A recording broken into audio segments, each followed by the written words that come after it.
Hi, and welcome to Allen's Firearms and Guns Plus More. Today, we've got a great little pistol here called a KAHR CM9. It's of their lesser priced guns. It's also a very high quality gun for its price. I would say of the smallest 9mm, this is one of. Let me compare it to a Kimber Solo. They're practically about the same size. The Kimber is a little more rounded off, a little more milling involved.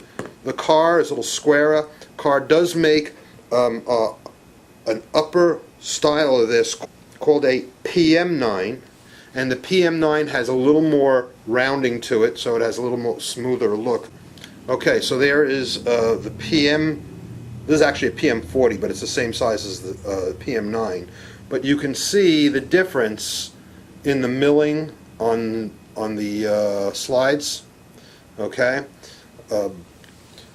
price-wise, this one's about twice as much. It's got night sights. It's got the extra milling. It comes with 2 magazines, 1 extended magazine for a little extra grip. We're not going to talk about this gun, though it is a fantastic gun. You're going to get them for around $600. You could probably get it for a little better some places. The CM9, however, same exact gun. The major difference are white dot sights. Instead of the slide being milled real nice and rounded, they just cut the corners off of the top to give it some smoothness. I happen to like the lines a little better myself, but that's an opinion, and everybody's got different strokes. The other has a match grade barrel and night sights. This does not have a match grade barrel, and for the life of me, I don't know what you need a match grade barrel for a shot that's 3 to 4 feet away, and that's what this gun is intended for. Yes, you could shoot a lot farther at the range, but I don't know why you want to. You shoot this gun maybe 3 or 4 times a year to make sure the ammunition you're using is good in it. You're going to carry it as a self-defense weapon. It's small. You can almost conceal it in the palm of your hand. Not quite, but almost. It is extremely reliable. I carried a KAHR CW9 for a number of years, and I even accidentally put, it's embarrassing to admit this, someone gave me a box of Browning 9mm. And at the time, I didn't know Browning 9mm was actually the European version of what they call 380. And I put 380 in my gun and didn't realize it until after I collected the shells and was separating my 9s, my 40s, and my 45s for reloading, that I had an extra pile. The extra pile happened to be 380, and that's what I shot out of my 9mm without a hiccup. So this gun has a lot of great merit in my mind. So what we're going to do is I'm going to go over a little more about this at the workbench, and we're going to take this gun to the workbench, take it apart, clean it, and reassemble it. So let's take the CM9, PM9 over to the workbench and have some fun. Well, here we are at the workbench. I'm Allen, this is Allen's Firearms, and this is the KAHR Arms CM9. You heard me at the beginning of this video touting this as a great firearm. I love KAHR. They were one of the few people that actually went to Glock and got permission and licensing to use the Glock system in creating their gun. So for all intents and purposes, the safety action used in the KAHR is the Glock. I open it up. Here's the package with your paperwork and your instructions. You can see auto ordnance, KAHR Arms owns auto ordnance, which makes the .30 caliber carbine and a couple of 1911s and the Thompson sport machine gun. It's not really a machine gun, it's a sport gun. It comes only with 1 magazine and a lock in this little foam inserted box, cardboard box. It does not have a hard case or a carrying case. The gun, all the money went into making this gun. So what you pay for is what you get. You're not getting any fancy hard case or carry case or extra magazines. You want that, you can buy it. They wanted to keep this. They wanted to give you the super best quality gun at a price that everybody can afford, and this is why they package it the way they do. if you can tell, I like KAHR. Actually, I love KAHR. I carried one for a number of years. It served me well. Let's take the magazine out. Heavy spring on the magazine, as you can see, it just pops right out there. The gun itself, let's check to make sure it's safe. It is safe. Now, how do you take it apart? Well, it's very simple. Most of these guns all come apart the same way. You're going to, there's two notches. There's a notch here, which is your slide lock. There's a notch here, which is your slide lock, so you push it forward and it locks the magazine back. And there's another notch that's now back here and easier for you to see. It's a crescent, like a crescent moon or a half moon. That has got to line up with this piece right here of your slide release. That is going to be pushed from the other side when it's lined up and pulled straight out. That's the only thing you have to do. Now, there are witness marks on the gun. What is a witness mark? It's a small notch or mark to give you points of reference. So here's a witness mark right there. I don't know if you can see it in this light, but there's a witness mark right there. And on the frame, it's right behind it, right over there. Okay? If you can see it, great. If not, hey, no sweat. It's your problem. Okay, so I'm going to mark those, I'm going to put those two together. Now please note, this is a polymer frame, and it may not be perfectly lined up. The witness marks are an approximation.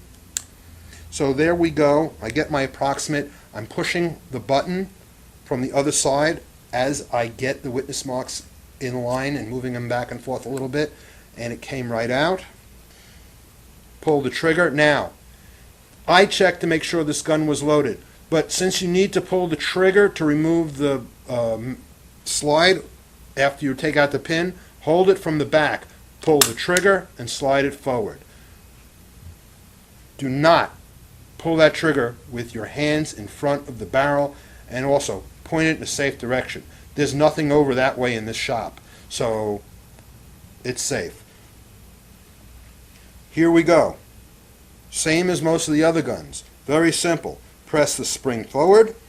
The one thing I got to warn you is this is a very heavy spring. It's heavier than the Kimber and heavier than most of the other guns of this size. That's why the recoil on a gun this small has been handled by KAHR by increasing the spring tension and making a very powerful spring. So, hand like that, cup it, and pull this up, because otherwise it'll go flying.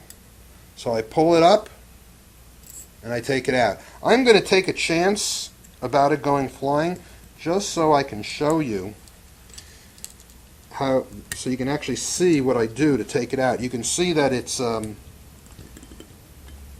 not the easiest spring to get in for all the same reasons I'm talking about. Very strong spring. Okay, so basically you're going to just lift it. You can do that too if you get a good grip on it, which that was pretty, it's pretty big on the back, so you can do it that way. Lift it, remove the barrel. See that again? Lift, move it forward, lift, and back. We have now completely field stripped this gun. Cleaning it. This gun is brand new and I've already cleaned it, so I'm just going to go through the motions to show you what you need to do to clean it. I'm going to move these pieces back here. I'm going to take my gun cleaner, which is Strike Hold. This particular product, all I have to do is clean the gun. When I'm done cleaning the gun and I wipe it down, it's lubed. Do not have to put any lubricant or oil on it. It's done. However, since this is a video about how to clean your gun, I am going to pretend that this is not special stuff, and I'm going to go through the cleaning process and then show you how to lube it if you're using regular gun cleaner. Here we go. Cloth. Spritz, spritz, spritz. The first thing I want to do is I want to clean out the rails in the slide that the slots in the slide that the frame rails run in. So I'm going to take this stick that I use I got a bag of these from candy apples or caramel apples from the supermarket. About this time of year is fine. Halloween is a great time to get it. Now you know it's October where I am when this video is being done. So I clean that side. I do the other side. I take the clean cloth. If it's not too dirty, I'll just wipe the insides down. If it is dirty, I'm going to replace it. I'm going to clean, get the thick part of this, clean the inner slots. I'm going to spray cleaner down into the spring well where the firing pin is. Tap the excess out. Spray a little more, get it good and saturated. Clean it out. That way it let the excess run out and drain out all that goop and stuff. Take a clean rag, wipe down the outside with my strike hold or my cleaning solution.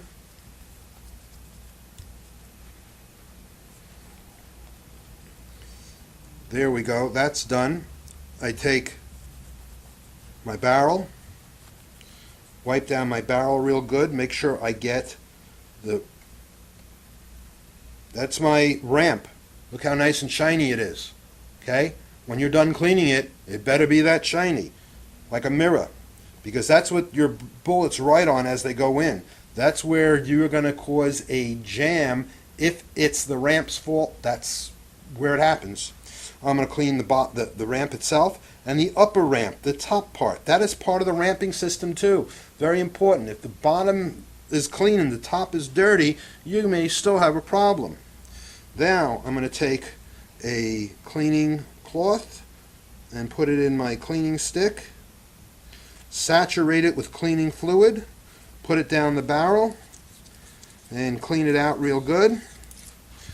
Take the dirty one off, put a clean one on, do it again, and I would repeat that process until this cloth comes out almost as white as this. Okay? Now, the frame. Strike hold is okay to use on polymer. I wouldn't go out of my way to use it on the polymer, but you can.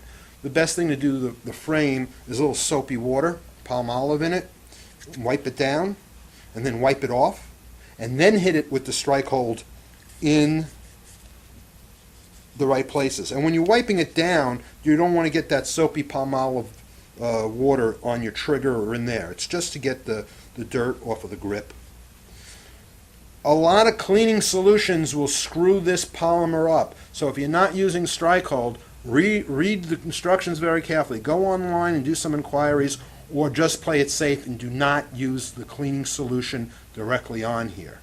Okay? Except a little bit on your ejector, a little bit on your metal rails here, or you can even probably clean them with just oil on your rag, and the oil is fine. The metal rails inside here, and you want to get, like I have the strike hold, so I'm going to make sure I get in here and clean this out. You can always look to see, find if you have a polymer gun cleaner that's polymer safe. That's what I use, a strike hold. To me, that's polymer safe. Green Frog is also one that's polymer safe. Now, for all intents and purposes, I am now done cleaning it. To oil it, I'm going to take a cloth, saturate it with oil, not soak it.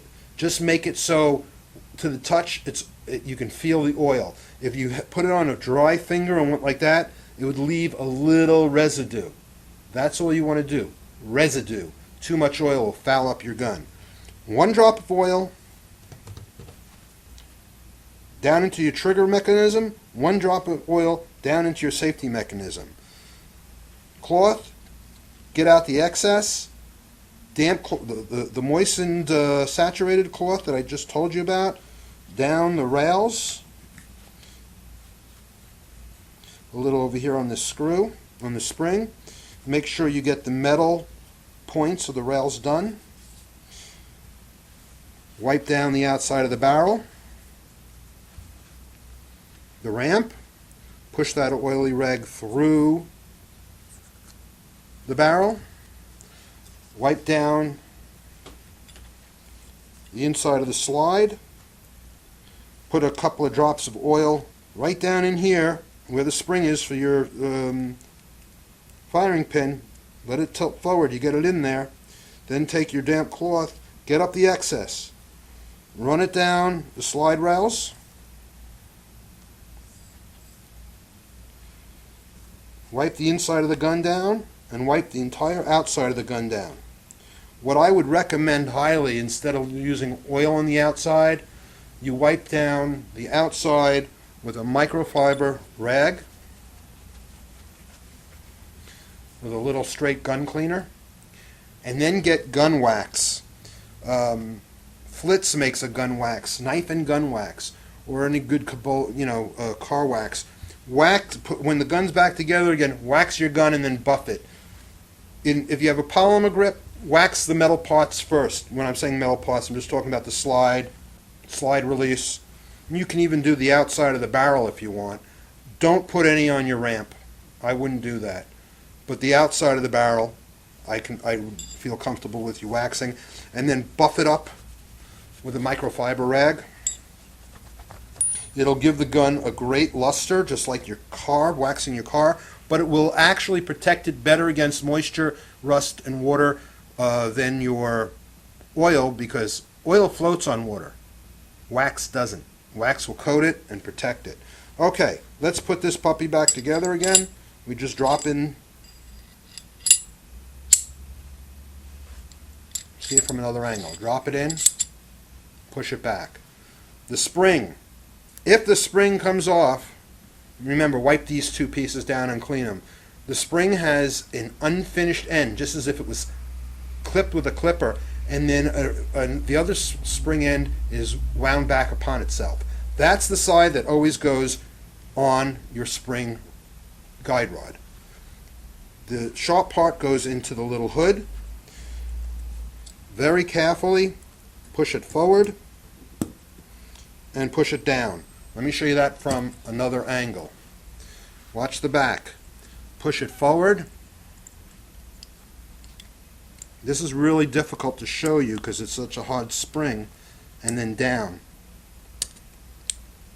Okay, so that's about as good as I could show it to you without the spring popping out and hurting me. Okay, so now we got this together. We slide back onto the gun, and I'm going to, you can see I pushed it back a little bit. I'm putting this piece in there. Now there's a little spring. There's a little spring right here that sticks out. So you have to put this in at an angle and push with your thumb so it gets past that spring. I'm going to push that crescent right in front of it, and there we go. And that's all there is to it. There's your KAHR CM9. It also comes in a CM40. I don't recommend 40. A 9 is a much better round. And it also comes in the PM series, which has got the match grade barrel. You can even get it with night sights. And the front of this, I'm going to show you that other car. I'm going to show you that other car in this setting. I'll make it a little easier. There you go. You can see this is a 40 caliber, so it's a little bit on the thicker side, but you can see how this edge is machined and rounded, and the front of the gun is different. This one, they just lopped off the corners, and that was it. That's as much machining as they gave it. This one has an octagon barrel. This one's got a regular land and groove barrel. So those are the differences. That's what makes this. Also, this comes with 2 magazines and one with an extended magazine, but you can see without it the same gun. So that's the 2 differences between the 40 and the 9. Other than that, same gun. They come apart the same way. Everything else is the same. I'm so glad you stopped by to see the KAHR 9mm and the KAHR 40. Great gun to carry. It's a little bit on the heavy side for a gun its size, but it eats up the recoil. It will go bang every time you pull the trigger, and that's what you wanted carry gun to do, is go bang. So come again. This is Alan from Alan's Firearms and Gun Plus More online saying bye-bye.